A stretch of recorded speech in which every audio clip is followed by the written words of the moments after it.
Conscription is a lottery that no one wants to win. Names drawn out of a hat by local officials. Young men and women sent to the front line of a war they don't want to fight. A new order announced in February aims to raise 5,000 recruits a month. This regime propaganda video shows the first batch being welcomed with a military parade.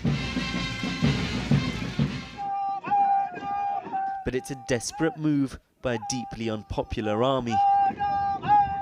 One that's been losing territory to a rebel advance and struggling to enlist soldiers. Tens of thousands have fled the country to avoid being called up. This was the queue outside the Thai embassy just after the order was announced.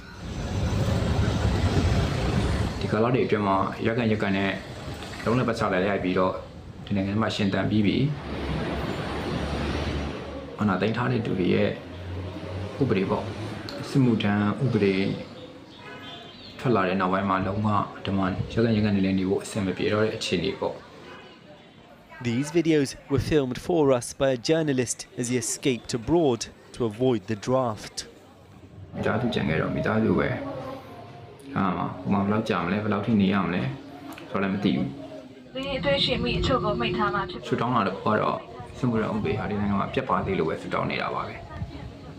A painful goodbye, but so many in Myanmar now feel there's no choice but to leave.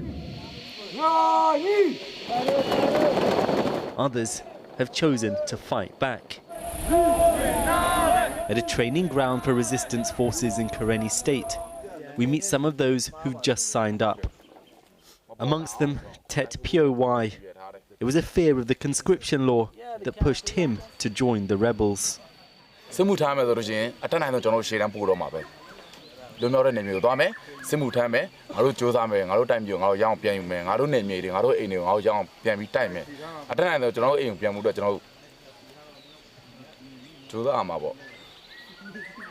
What is it that makes you emotional right now?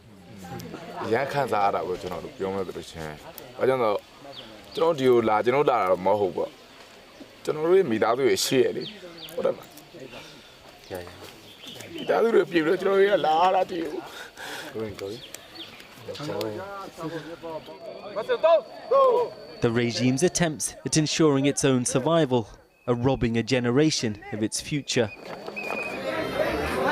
There's a particularly cruel twist. The military's forcing victims of its worst abuses to fight on its behalf. Dressed in army uniforms, these are Rohingya Muslims, Myanmar's most persecuted minority. Back in 2017, thousands of Rohingya were killed by soldiers, a deliberate, horrific policy of ethnic cleansing, sending close to 1 million fleeing across the border to Bangladesh. Now their refugee camps are controlled by ruthless Rohingya armed groups, and they're abducting and trafficking the refugees back into Myanmar on behalf of the regime for money. They said, "We need you, come with us." When we shouted for help, they pointed guns at us. We were scared, so had to follow them. 2 of their victims agreed to speak to us. One is just 14 years old. We've disguised their identities. When one of us said, "We are just children, we don't want to go," they said, "We have sold you for $2,500 each, so you have to go." I was too scared to say anything, because one guy who complained was beaten with a stick. This is inside an army camp. You can see large numbers of Rohingya men in military fatigues. One we spoke to was just given 2 days training. He says the Rohingya were to be used as cannon fodder. The weapons they gave us were old and rusty. They needed oil for cleaning, but they didn't give us any. We thought we were there to fight, but it became clear we were just meant to die on the battlefield. They said, "We brought you here to use you on the front line. If anyone dies, we won't bury you. We will just dump you in that hole." I cried for my parents. I missed my parents. This is who the Rohingya are being forced to fight. the Arakan Army, a Buddhist ethnic militia in their home state. It's been capturing towns and villages from the military, part of a nationwide rebel offensive. But members of the Arakan Army are also accused of being complicit in the abuse of the Rohingya population, now and in the past.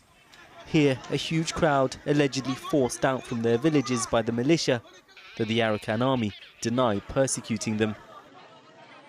The young man abducted from a camp in Bangladesh told us his captors tried to convince him fighting for the military is in the Rohingya's interest.